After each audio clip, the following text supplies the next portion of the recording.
From F.E. Warren Air Force Base in Cheyenne, Wyoming, this is Missile Minutiae, the official podcast of the 90th Missile Wing and the Wranglers of F.E. Warren. Here are your hosts.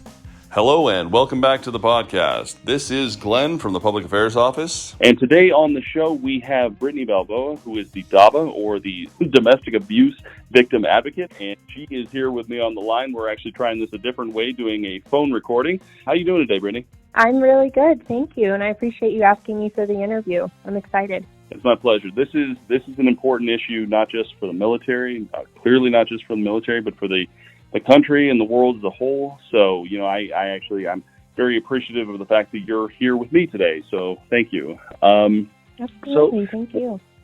Of course. So, I suppose we should probably just get right into it. So, I'm sure there's probably a lot of people, myself included, who aren't real sure exactly what that title means. So, what does your position do here on base? What exactly is meant by a domestic abuse victim advocate? Sure. I provide services to victims of domestic violence, and I can also work with non-offending caregivers in child abuse situations. And I provide a lot of emotional support and safety planning when needed. And I can also accompany clients to legal or medical appointments, really anything that they would need support through during their difficult time. And I can also connect people with the appropriate community resources as well as on-base resources.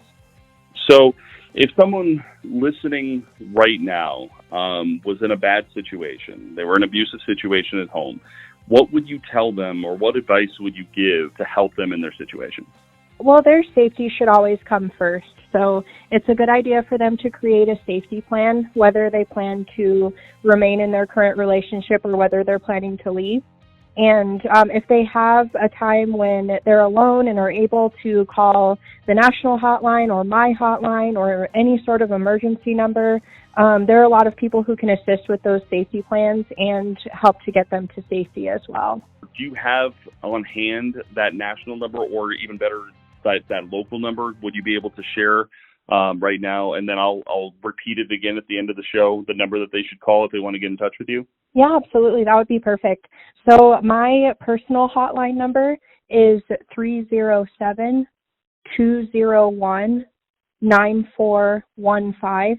And the National Domestic Violence Hotline is 1-800-799-7233. In these types of situations, a lot of it probably, I would assume, revolves around people coming to you. Do you conduct any type of outreach or anything like that? I mean, we just went over your numbers, so I'm not going to ask necessarily how someone can get in touch with you, because that's now clear. But you go do outreach to squadrons and that kind of thing?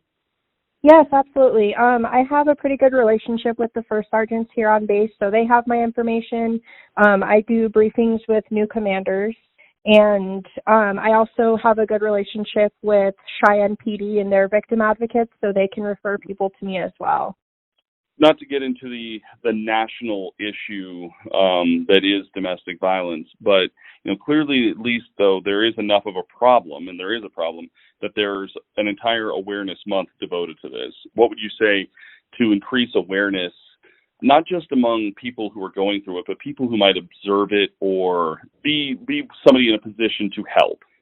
So it's unfortunately a lot more common than people realize it is, which is why it's so important to spread awareness.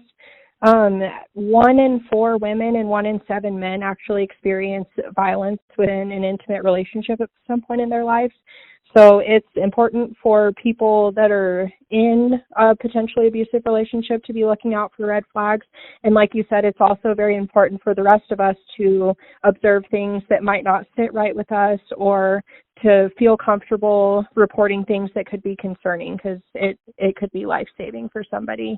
Are there any individuals or group type or anything like that seems to be more at risk than others? Statistically, it is more common for someone who's been a victim of domestic violence in the past to enter into another relationship with a potential abuser. So that's something, it's a pretty scary pattern that can be really hard to break for people. So is there anything else that you'd like to add, or anything else you'd like to say?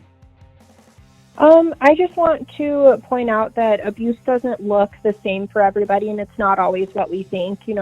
Abusive relationships don't always start out with full-blown physical altercation or anything like that. Sometimes it's a slow progression and can start out as simple as some controlling behavior or maybe some jealous behavior, substance abuse, just some verbal aggression in specific situations. It can start out with really simple things that might not necessarily be a red flag right away, but it is, like I said, it can be a slow progression, and it's definitely really important to pay attention to the red flags for your safety.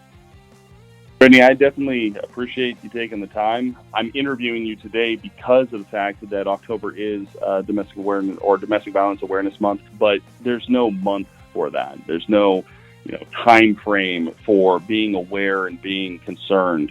If you notice something off in a coworker, or you think that somebody is in a bad situation, get people like Brittaney involved. That's what they're there for.